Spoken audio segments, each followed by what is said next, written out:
आइए जानिए भगवान श्री कृष्ण से जुड़े कुछ ऐसे राज जो आप सुनकर हैरान हो जाओगे। उनके स्वरूप और विशेषताएं। श्याम वर्ण है। पिछली तस्वीरों में भगवान श्री कृष्ण जी को नीले रंग का दिखाया जाता है, लेकिन वास्तव में उनका रंग श्याम वर्ण यानी कि गहरा काला था। अस्तगंध की सुगंध। उनके शरीर से हमेशा पवित्र अस्तगंध की मोहक सुगंध आती थी, जो इतनी विशेष थी कि वे रूप बदलने के बाद भी पहचाने जा सकते थे। जब उनकी आयु 119 वर्ष थी, लेकिन उनके शरीर पर ना तो कोई झुर्री थी और ना ही एक भी बाल सफ़ेद था। वे सदैव युवा दिखते थे। कुछ मान्यताओं के अनुसार भगवान श्री कृष्ण जी के पैर हमेशा पृथ्वी से थोड़े ऊपर रहते थे और वे धरती को सीधे नहीं छूते थे, क्योंकि वे पुनः अवतार थे।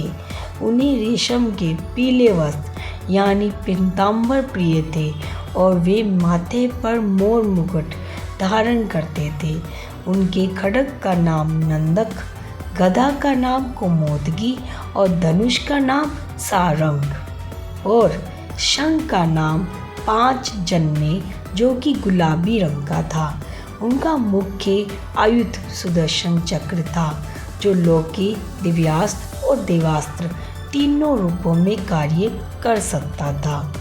भगवान श्री कृष्ण जी की जो राधा रानी थी, राधा रानी भगवान श्री कृष्ण जी से उम्र में लगभग 3 साल 11 महीने या कुछ मान्यताओं के अनुसार 6 साल से भी अधिक बड़ी थी।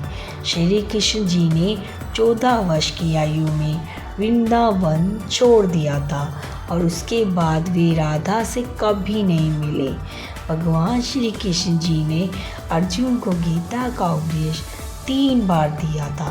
पहली बार कुरुक्षेत्र में, दूसरी बार अर्जुन के बोलने पर और तीसरी बार उद्धव गति यानी मृत्यु के बाद। भगवान श्री कृष्ण जी ने मृत्यु के नियम के विरुद्ध जाकर कई लोगों को जीवित किया था, जिनमें उनके गुरु सांदीपनि के पुत्र और अपनी माता देवकी के 6 मरे हुए पुत्र शामिल थे। जरासंध को वरदान था कि उसे कोई नहीं मार सकता था, क्योंकि उसके शरीर के 2 टुकड़े होने के बाद भी वह फिर से जुड़ जाता था।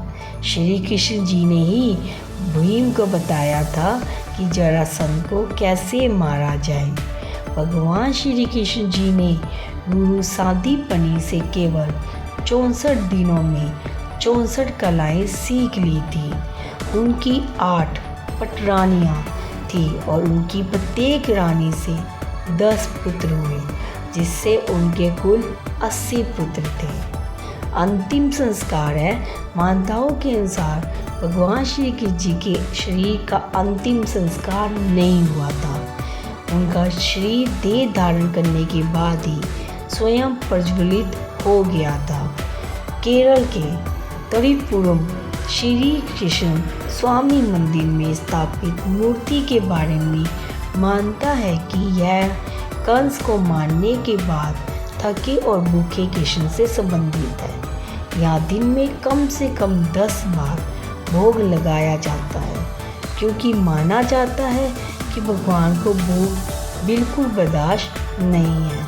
पुरी के जगन्नाथ मंदिर में स्थित कृष्ण जी की प्रतिमा में आज भी भगवान श्री कृष्ण जी का दिल धड़कता है, जिसे ब्रह्म पदार्थ कहते हैं।